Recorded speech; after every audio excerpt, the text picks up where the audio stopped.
নমস্কাৰ, আপোনালোকে চাবলৈ আৰম্ভ কৰিছে নিউজ নাও আৰু মই অনুপম বৰা। বীৰ লাচিত সেনা ঘিৰামৰা আঞ্চলিক সমিতিৰ কেইজনমান সৈনিকে ডিব্ৰুগড় মেডিকেল কলেজত চিকিৎসাধীন হৈ থকা এজন যুৱকক ৰক্তদান কৰি দাঙি দেখুৱালে মানৱতাৰ এক উৎকৃষ্ট নিদৰ্শন। নিউজ নাওৰ এক প্ৰতিবেদন।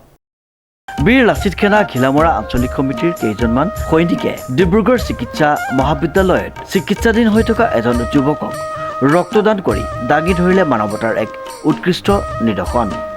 ৰক্তদানৰ দৰে এক মহান কৰ্ম কৰি বীৰ লাচিত সেনাৰ সৈনিক কেইগৰাকীয়ে সকলোকে ৰক্তদানৰ দৰে এক মহান কাম কৰিবলৈ আহ্বান জনায়। কাৰণ এটোপাল ৰক্তই কাৰোবাৰ জীৱনলৈ কঢ়িয়াই আনিব পাৰে হাঁহি। সুস্থ কামনা কৰিলোঁ।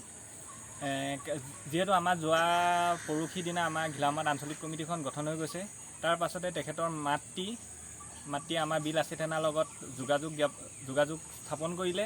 তেখেতৰ যিহেতু আজি অপাৰেশ্যন হ'ব, তেখেতৰ ব্লাডৰ প্ৰয়োজন, গতিকে সেইকাৰণে আমাৰ ঘিলামৰা বীৰ আঞ্চলিক সেনাৰ সৈনিক হিচাপে আমাৰ সৈনিকসকলৰ ভিতৰত আমাৰ আজি 5জন সজাতি দল ৰাওনা হৈছে। তাত এতিয়া আপোনাৰ তেজ আজি তেওঁলোকে ডনেট কৰিছে। গতিকে ঘিলামৰাত আমি বীৰ লাচিত সেনাৰ তৰফৰ পৰা আমি এইটোৱে ক'ব বিচাৰিছোঁ যে আমি আমাৰ সংগঠনৰ সদস্য নহ'লেও আমি ঘিলামৰা সকলো ৰাইজৰ অসুবিধাত সমস্যাত আমি মানে বীৰ লাচিত সেনা সদায় মাত মাতি যাম। Jintu কোচৰ report, news now.